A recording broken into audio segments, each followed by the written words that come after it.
बिस्मिल्लाहिर्रहमानिर्रहीम। अस्सलाम वालेकुम नाज़रीन, आप यूट्यूब चैनल देख रहे हैं। मैं इमरान खान हूं। अगर आप लोगों ने अभी तक वीपीएन इंस्टॉल नहीं किया तो आप अपने अपने मोबाइल फ़ोन में फ्री वीपीएन की सहूलत ले लीजिए, क्योंकि हमारे चैनल को पाकिस्तान में चलने नहीं दिया जा रहा और इसको जो है वो डाउन किया जा रहा है कंटिन्यूसली। लेकिन आप मेरी वीडियो बहुत सारे दीगर चैनल्स पे भी देख सकते हैं और बहुत सारे और चैनल्स पे भी मेरी वीडियो कहीं ना कहीं आपको मिल जाती होगी। फेसबुक पे भी चलती है, टिकटॉक पे भी चलती हैं ये वीडियोस, व्हाट्सएप पे भी चलती हैं। उसके अलावा जो है वो यूट्यूब के भी मल्टीपल अकाउंट्स हैं, वहाँ पे चलती रहती है। नादरीन, इमरान खान साहब का आज केस लगा अडियाला जेल में। कल अचानक इत्तला दी गई पाकिस्तान तहरीक इंसाफ के लोगों को कि इमरान खान साहब का जो तोशाखाना 2 वाला केस है उसकी समाअत अडियाला जेल में की जाएगी।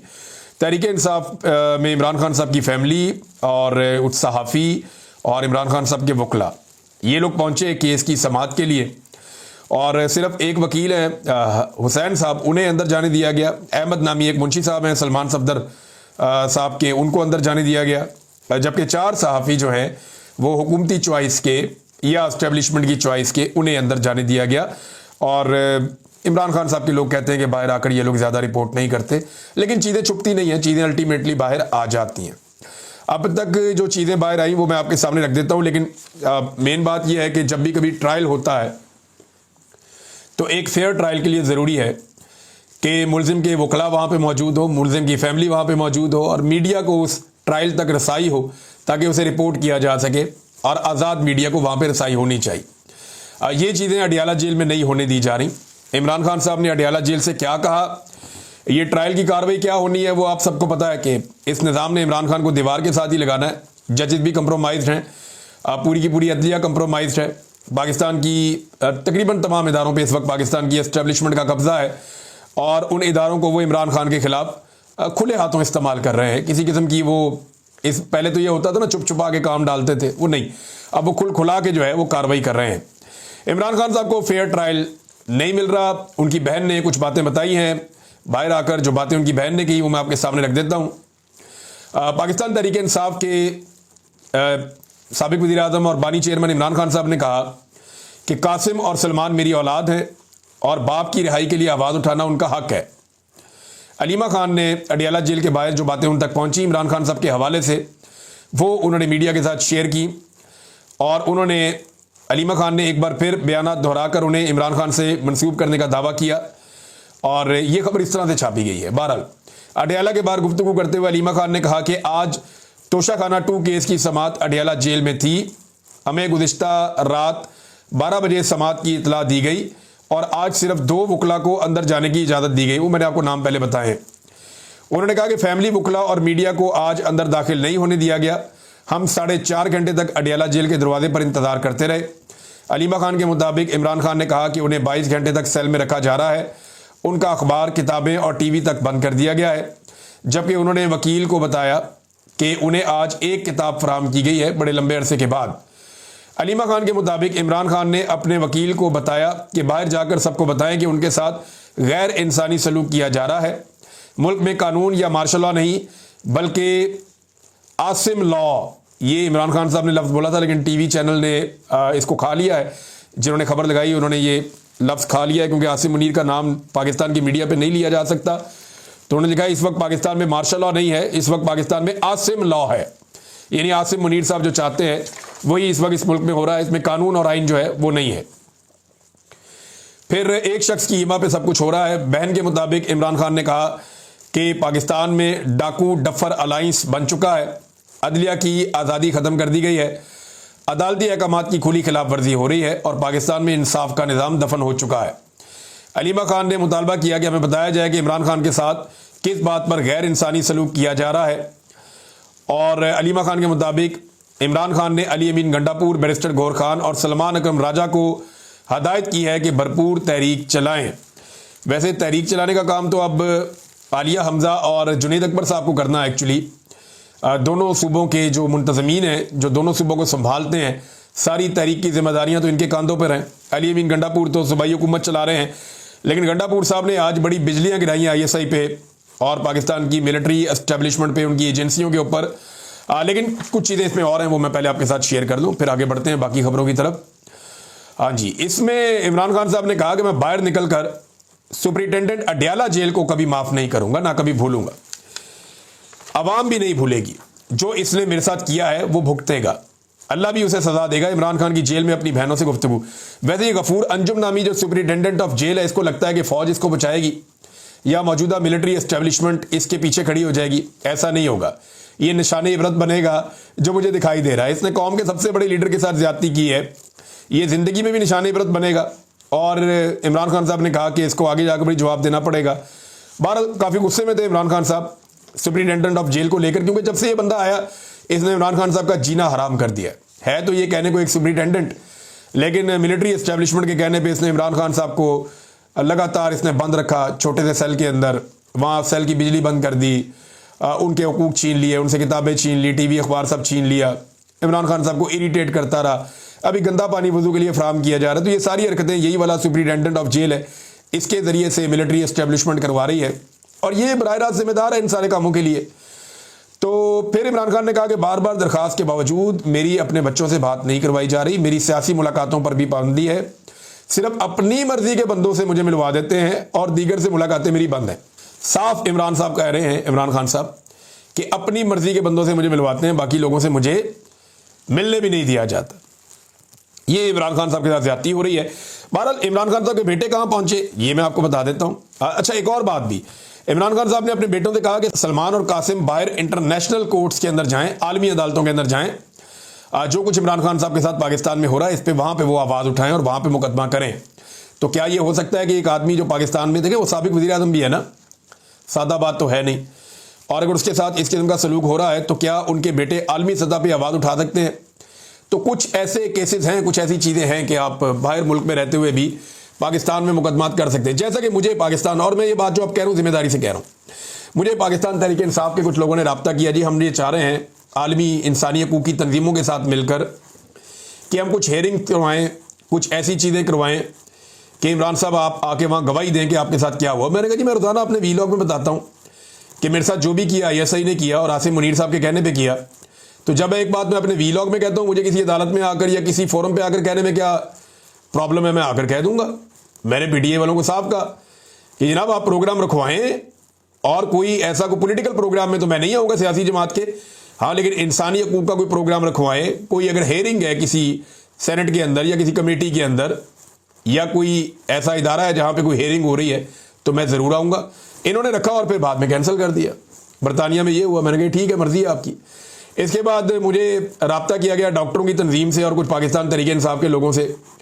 उन्होंने कहा जी आप अमेरिका में आएँ, यहाँ पे जो कांग्रेस के अंदर आप आकर बताएं अमेरिकन सिस्टम को, इन लोगों को, कि आपके साथ ISI ने क्या ज्यादती की और उसके अंदर किस चीज़ का किरदार था। मैंने कहा जी बिल्कुल मैं बता देता हूँ, मुझे क्या प्रॉब्लम है, मैं ये बातें अपने वीलॉग में कर रहा हूँ तो मुझे वहाँ आकर बताने में कोई प्रॉब्लम नहीं है।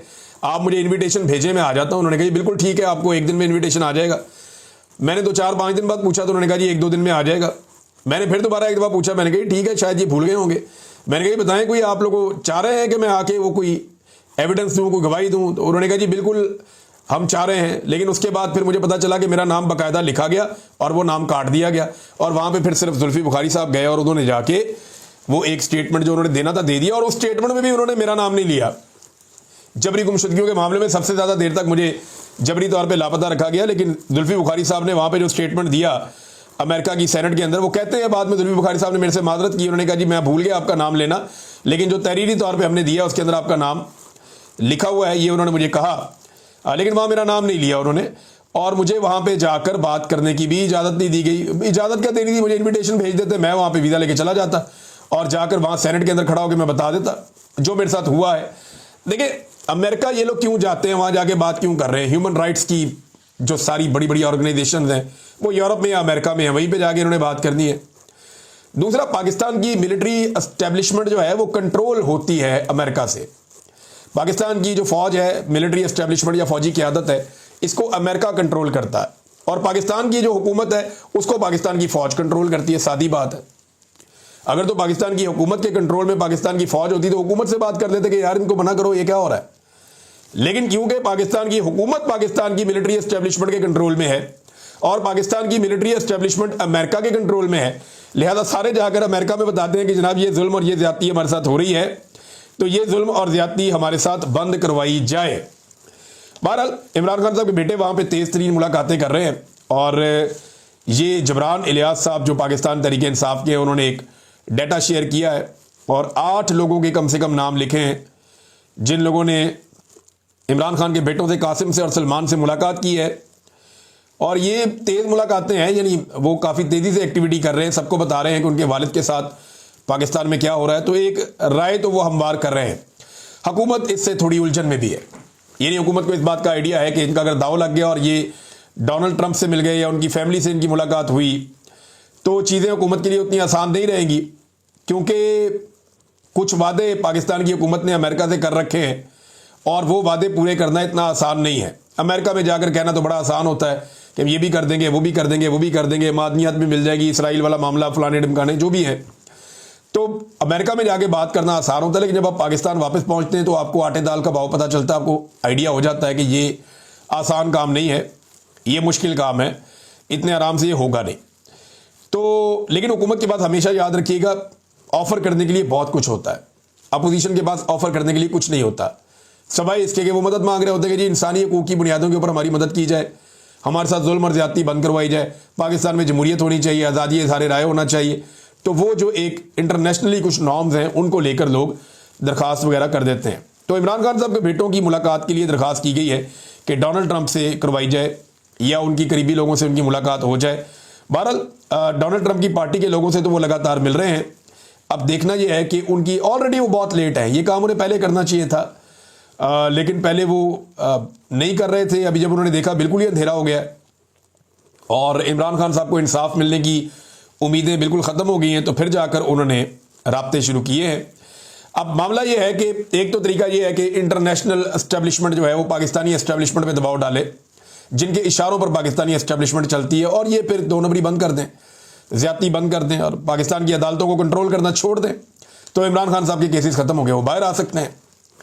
दूसरा ये है कि पाकिस्तान के अंदर कोई बहुत बड़ा अवामी एहतजाज शुरू हो जाए, बड़ा ज़बरदस्त किस्म की अवामी तहरीक खड़ी हो जाए।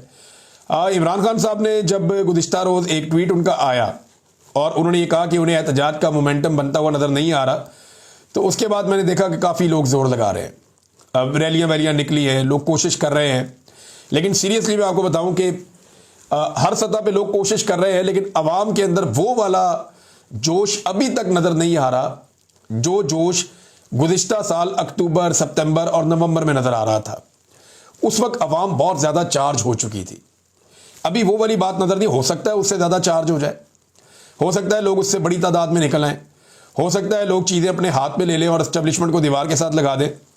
लेकिन जब तक ये होगा नहीं, एस्टेब्लिशमेंट जब तक इस खेल से बाहर नहीं निकलेगी, जब तक मिलिट्री एस्टेब्लिशमेंट इस गंदे खेल से बाहर नहीं निकलेगी, इमरान खान साहब को इंसाफ नहीं मिलना।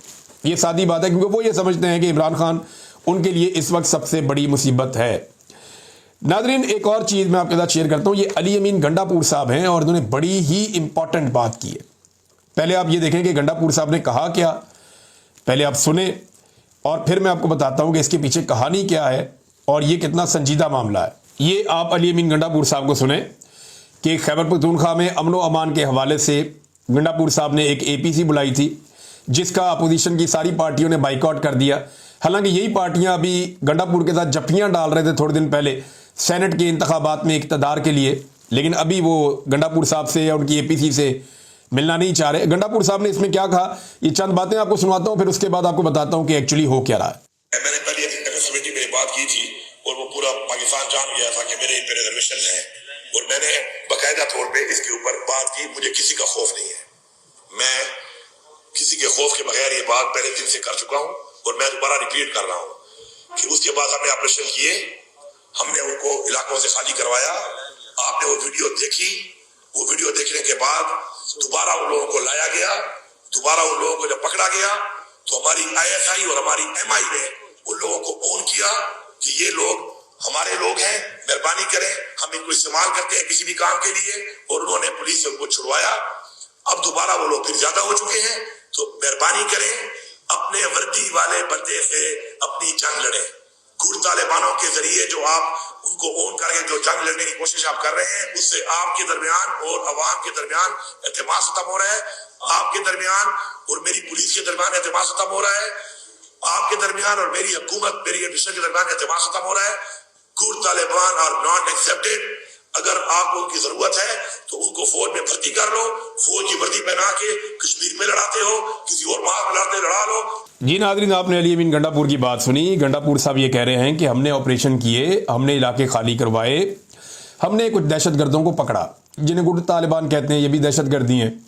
हमने इन्हें पकड़ा तो ISI वालों ने और मिलिट्री इंटेलिजेंस वालों ने इन दहशतगर्दों को हमसे छुड़वाया और उन्होंने कहा ये हमारे लोग हैं, हम इनसे काम लेते हैं। अजीब बात है, दहशतगर्दों से कोई क्या काम ले सकता है? यानी पाकिस्तान की इंटेलिजेंस एजेंसीज, पाकिस्तान के एक सूबे का जो आईनी सरबराह है वो ये कह रहा है कि पाकिस्तान की जो इंटेलिजेंस एजेंसीज हैं वो दहशतगर्दों से काम लेती हैं, और जब दहशतगर्दों को पुलिस गिरफ्तार करती है तो ISI और मिलिट्री इंटेलिजेंस ये आकर दहशतगर्दों को छुड़वा लेते हैं, यह कहकर के हमारे बंदे, इन्हें छोड़ दें, इनसे काम लेना है। अब सवाल ये पैदा होता है कि सियासतदानों से काम लेती है मिलिट्री एस्टेब्लिशमेंट, जजों से काम लेती है मिलिट्री एस्टेब्लिशमेंट, सहाफ़ियों से काम लेती है मिलिट्री एस्टेब्लिशमेंट, मौलवियों से काम लेती है मिलिट्री एस्टेब्लिशमेंट, पुलिस से काम कौन लेता है? Military establishment. ब्यूरोक्रेसी को कौन इस्तेमाल करता है? Military establishment. और हत्ता कि अब पता चल रहा है कि तालिबान या दहशतगर्दों से भी काम लेती है मिलिट्री एस्टेब्लिशमेंट। ये क्या काला धंधा है? ये एस्टेब्लिशमेंट है या माफिया है कि हर एक को ये कंट्रोल करते हैं? और मुझे हैरत हो रही है कि एक सूबे का वज़ीर आला कह रहा है कि जनाब ये गुड तालिबान है और ये अच्छे लोग हैं। ISI कहती है, फौज कहती है इन्हें छोड़ दो, इन्हें एजेंसियां छुड़ा कर ले जाती हैं, हम पकड़ पकड़ के थक गए हैं। इससे पहले पुलिस भी बार बार ये एहतजाज कर रही थी। पुलिस बार बार ये कहती थी कि जनाब हम बंदे पकड़ते हैं, एस्टेब्लिशमेंट या एजेंसियां आगे छुड़ा के ले जाती हैं। वो कहती जी हमारे बंदे, इनको छोड़ दो। बाद में वही बंदे जराइम करते हैं, कत्लो गारतगिरी करते हैं, दहशतगर्दी करते हैं, भत्ता वसूली करते हैं। तो ये जो APC हुई है ना, इसमें चंद फैसले हुए, वो फैसले मैं आपको बता देता हूं। एक तो उन्होंने कहा जी खैबर पख्तूनख्वा में कोई ऑपरेशन नहीं होगा। इन्होंने कहा जी कि गुट तालिबान की कोई गुंजाइश मौजूद नहीं है, यानी आपकी पसंद का कोई दहशतगर्द होगा तो उसको नहीं छोड़ा जाएगा। तीसरा, इन्होंने कहा कि फौज जो है वो सरहदों की हिफाजत करे, अंदरूनी सिक्योरिटी हम खुद संभाल लेंगे। फिर एक और बात इन्होंने की, किसी भी फेडरल फोर्स को सूबे में कार्रवाई की इजाजत नहीं देंगे। मोहसिन नकवी और डार हमारे सूबे के बारे में कुछ नहीं जानते, इसहाक डार वगैरह, किसी भी फेडरल फोर्स को, ये जो अभी FC को एक फेडरल फोर्स बनाया गया है, वो कहते नहीं फेडरल फोर्स को, इसके खिलाफ अदालत में भी जा रही है खैबर पख्तूनख्वा की गवर्नमेंट। वो ये कहते हैं एक फेडरल फोर्स को हम अपने सूबे में कार्रवाई नहीं करने देंगे कि वफाक जहां दिल करे जो मर्जी सूबे में अटैक कर दे। लॉ एंड ऑर्डर मेंटेन करना वहां की सूबाई हुकूमत की जिम्मेदारी है। इल्जाम लगा देते हैं सूबाई हुकूमत पे और वहां पे कंट्रोल करना चाहते हैं खुद से। और साथ में ड्रोन हमलों के बारे में भी उन्होंने कहा जी कोई ड्रोन हमले नहीं होंगे खैबर पख्तूनख्वा में। तो ये APC हुई है। मेरे ख्याल में एक कौमी जरगा बुलाया जाना चाहिए, बड़े पैमाने पे सबको इकट्ठा करना चाहिए। और इमरान खान साहब ने भी जेल से एक पैगाम भेजा है कि जहां जहां पे अमन मार्च हो रहे हैं उनके अंदर पाकिस्तान तहरीक इंसाफ के लोग भरपूर शिरकत करें, पूरी ताकत के साथ जाएं, क्योंकि अमन पाकिस्तान की ज़रूरत है और अमन मार्चेस के अंदर पाकिस्तान तहरीक इंसाफ को शिरकत करनी चाहिए। वैसे जहाँ पे भी अमन मार्च होता है तहरीक इंसाफ के MPAs, MNAs या मकामी क़यादत या जितनी भी आवाम है वो सारे उसके अंदर शिरकत करते हैं। ये एक हकीकत है, क्योंकि सब ये जानते हैं कि अमन मार्च किसी सियासी मकसद के लिए नहीं, ये पाकिस्तान को अमन देने के लिए है, पाकिस्तान से दहशतगर्दी ख़त्म करने के लिए है। नाज़रीन, और ख़बरें आपके साथ में शेयर करता हूँ, खबरें तो है मेरे पास, लेकिन नेक्स्ट व्लॉग में आपके सामने रखूँगा। अब तक के लिए इतनी अपना ख्याल रखिएगा, अपने इस चैनल का भी। अल्लाह हाफ़िज़।